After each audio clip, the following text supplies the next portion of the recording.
Stand with the Wonder Years. You're watching Under the Gun TV. Great, really good. Commercially great. You know, critically great. From the fans, great. Great all across. A lot of great. Really happy with it. Yeah, I think that was kind of like the crux of the album. I think that if you didn't have that point of reference, then maybe it would be hard to, not hard, but not as easy to follow the logical progression of the songs and why they're where they are in the record and how they evolve to something at the end. So that's kind of just like an extra piece that allows you to really get the record and also encourages you. I think the artwork for the record is incredible, and I think that owning the physical copy is worth it. And I think that the artwork helps tie it all together, and everything, you know, the writing on the inside ties it all together, and it's all pieces of one thing that is the album. I don't think it's just the music. That was just the only place we could write the record. It was cheap and it was available. Not really a whole lot to it. It's not like a cool story, just no one was using the deli. We rented the room above it. It was awful. I mean, a total piece of shit, but it was in our price range.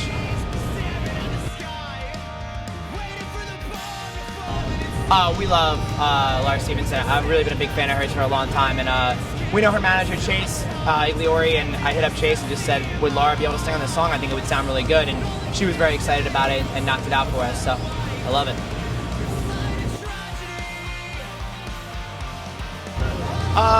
No, because I don't really think the record has anything to do with that. And that, when I say that, that's about the past records, very specifically in regards to other releases. This record was kind of moving on from all of that, in my opinion, and more about putting all of that behind you to start bettering yourself as a person, start concentrating on things that can be better about you. How you doing? I love it.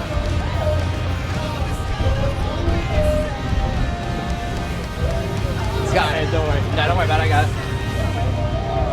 it. Brief intermission for me to catch the paper. Pull the record together. Yeah. What I said is a lot of this record is it's difficult, or it's not more difficult. I guess maybe a little more difficult. Let me start over. What I'm trying to say is, in past records, every song was kind of like a microcosm of the whole concept. Whereas I feel like this record, every song is building to one catharsis, and that catharsis is the last song. And so you get that part, it's just like watching all the moments in your life where you felt weak or where you felt like you couldn't be better than what you are, watching all of those play out in a row, and each song is kind of a representation of one of those moments. So we're pulling all those pieces of all those songs, watching them all play out in front of us before coming to the actual conclusion at the end of the record. It was pretty much everything you'd imagine. A lot of running. Actually, you know what? At points, though, I actually felt like it would have been even tighter, time-wise. There were very few times where we were like, oh my god, if we don't rush right now, we're not going to make it. We planned it out really effectively, so it kind of worked. I mean, at one point we were heading to the airport in Chicago, and we thought we might miss the flight. We would have made it, and then we got there after realizing we would have made it, and then found out the flight was delayed anyway. And that was the big sham for the whole thing, or the big bummer, was that flight got delayed. So we showed up to Anaheim late. Pick up that burp? Sorry. So Anaheim was kind of crazy because we had to push the show back 2 hours. So the flight was delayed 3 hours. So we had to cut an hour out of our schedule. So it was from deplaning to sound checking and playing the show was about an hour of time.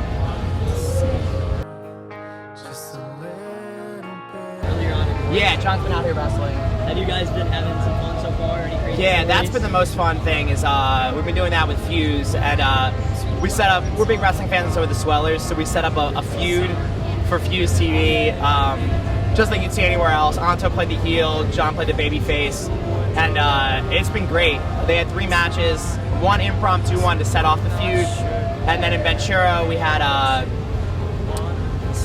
us, like, I cut a promo on stage, he got a promo on stage, I cut one on behalf of John, Anto cut his own to the crowds that day, and then Fuse came out and filmed the first match. John won it at the last second with a suplex into the ocean. They had fought all over Warped Tour. You're going to be able to see the whole thing on Fuse too, it's all going to play out. And then they had the rematch 2 nights ago in, where were we? Boston. And that was incredible too. The story, you know what, I shouldn't spoil the storyline. I'm going to spoil it for Fuse. Sorry, Fuse. It was great though. You need to watch it.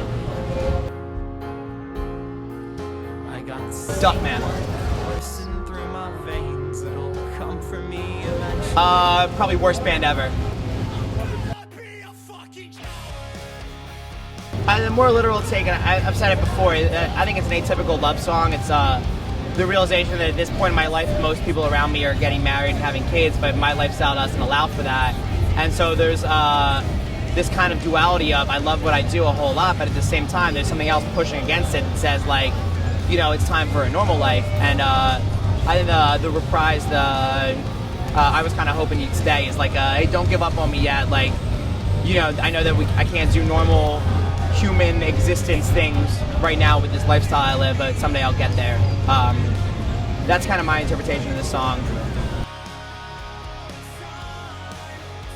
This record, I mean, I draw a lot of influence lyrically from John Darnielle from the Mountain Goats and Craig Finn from the Hold Steady. Those guys are big influences on my writing style. Even Justin Pierre from Motion City Soundtrack. See if anything else particularly influenced this record.